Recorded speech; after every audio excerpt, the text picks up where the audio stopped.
More info at fullandbloom.com. 1 minute nobody knew us, the next we were everywhere, and all of it from one song, RATT's Warren DeMartini told Guitar Player magazine. In late 1982, I came up with the chorus, verse, and solo section for Round and Round while living at Jakey Lee's house in the city of Van Nuys. I rented the couch. RATT had a solid set of originals when I joined, so most of the rehearsal time was spent on getting those songs tight. Jake and I would stay up till all hours playing guitar. I was working on riffs and parts that would be Round and Round, The Morning After, and You're in Trouble. And Jake was working on parts to Bark at the Moon, Rock and Roll Rebel, and Waiting for Darkness. Almost 1 year later at RATT Mansion West, the apartment DeMartini now shared with guitarist Robbin Crosby and singer Stephen Pearcy, the first arrangement to Round and Round took form. It was what I thought were the verse and chorus parts of a song, DeMartini recalled. Robbin had a bit from another song that we used for the pre-chorus out of the verse. Then I came up with the solo chords in the B section of the chorus. We fleshed out everything else and recorded it. Stephen had his own tape deck, so we recorded what we had into his. He started scatting and singing lyrics, and pretty soon everything took shape. On the guitar solo section, DeMartini said, "Originally I was playing a lead section and then Robbin would take his own part. He didn't like what he was playing, so he suggested that I do it all. I didn't want to do that, so for the second section, I came up with the double lead that we both played. I pretty much did it right on the spot. We ran through it a few times and it sounded great. It was really exciting to do it, kind of by the seat of our pants."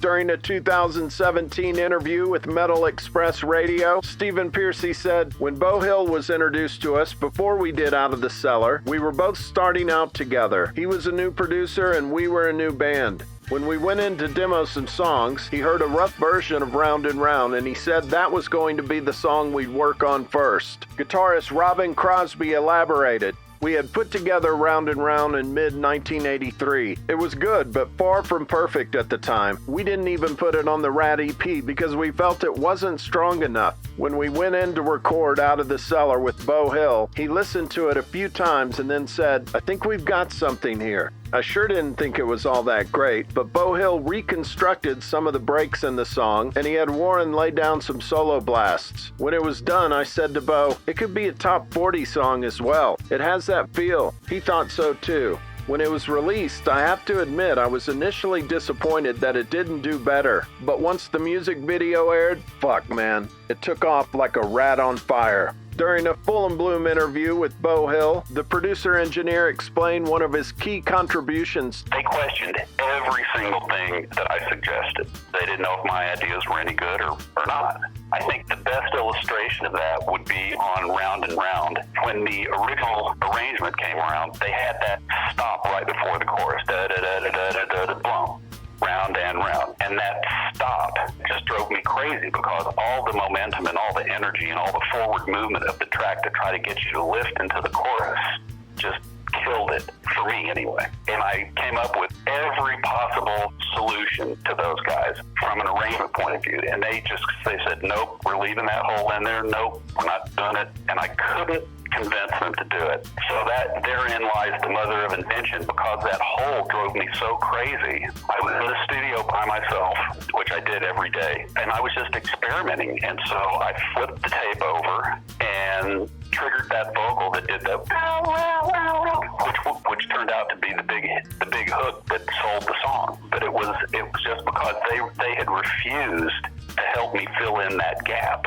When I played it for the guys in the band, at first it was as expected. Everybody went, "No way, man, that sucks, that's terrible." Over time, I believe Robbin was the first one. He went, "You know what, that might be kind of cool." And once I got Robbin on my side, then the other dominoes fell, so to speak. And then, because we had such a massive hit with it at that point, I could say the sky was purple, and somebody in the band would go, "Well, okay, I guess it's purple." It was an incredible feeling, DeMartini said. It was like an out-of-body experience, like, wow, this is really happening. We had a huge lull between finishing the album and the time it came out, but the video changed everything fast. MTV was all over us, and we went from playing clubs to headlining large venues. DeMartini paused and said, and then it became, be careful what you wish for. Out of the Cellar was released on February 17, 1984, and was certified gold by June 27, 1984.